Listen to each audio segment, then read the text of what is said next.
My phone rang at 7:30 in the morning on the 24th of February. The dialer was my American friend from my high school days in the US. He was the last person I expected to call, especially at 7:30 in the morning. I knew immediately that the war has actually broken out. The beginning of the war did not surprise me. In fact, it's long overdue. What surprised me was the fact that he knew nothing about the suffering that the Russian Ukrainians had endured over the past 8 years. Let me get something straight. NATO promised that they wouldn't move an inch to the east. That was a lie. And now we are surrounded by an aggressive military alliance. NATO gladly bombed Yugoslavia under the pretenses of a potential genocide. Did they bomb just military installations? No. NATO destroyed schools, hospitals, bridges, cultural monuments, private businesses, and industrial plants. Did you forget about that? Did you forget about how NATO pumped money and weapons into Georgia right before Georgia bombarded Russian peacekeepers and civilians? Of course you did.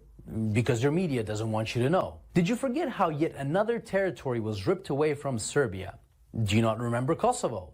Did you protest then? I bet you didn't, and I bet you didn't even care. Did you forget the invasion of Libya? If you're in Europe, you can't forget. Thousands of migrants are your daily reminder of what your governments did to that country. Did you protest the illegal invasion of Syria by Turkey and the US? I bet you didn't. Do you care about Saudi Arabia starving Yemen? I bet you don't.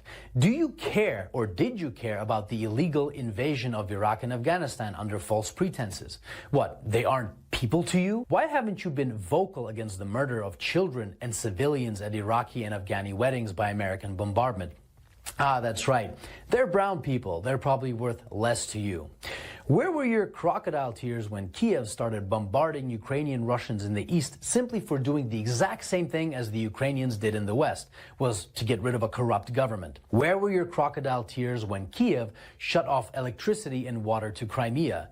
Where was your Save the Ukrainian People when 48 civilian anti-Maidan Ukrainian protesters were rounded into a Union trade house and burned alive, whilst those who tried to escape the fiery hell were beaten and shot?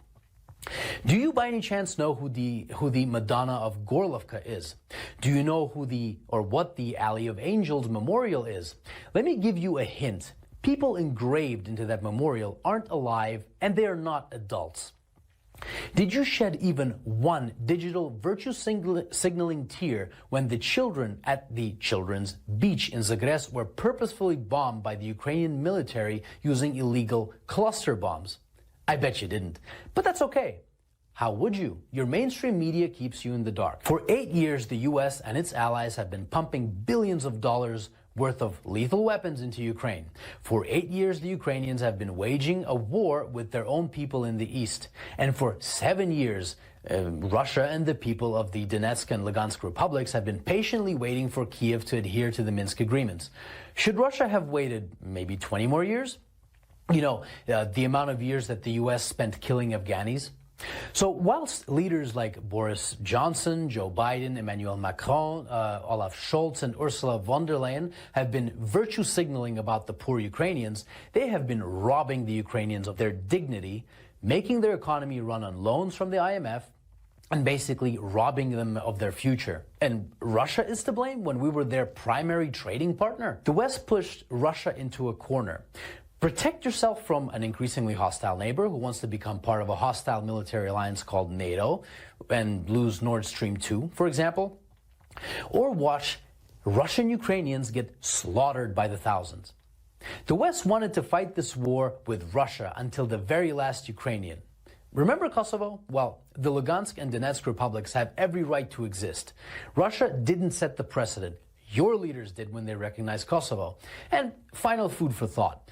Why was there no bombardment of innocent civilians in Crimea, even though it's closer to Kiev than Donetsk is? I'll give you a hint. The actual Russian military was there, protecting the people. Here's another. The Ukrainian army has been fighting this invisible Russian army for 8 years now in the east, according to your mainstream media. Why then did the Ukrainian army collapse within 24 hours when fighting the actual Russian military? And since it did, what do you think your tax dollars were doing in Ukraine? That's right. Your tax dollars were used by Ukrainians in the West to kill Ukrainians in the East, and you didn't give a flying fuck about it. So if you haven't been following this conflict from day one and now you put the blue and yellow flag on your photo, wipe away your crocodile tears, please, and find out why your governments have been supporting those who have made a Nazi criminal, Stepan Bandera, their national war hero.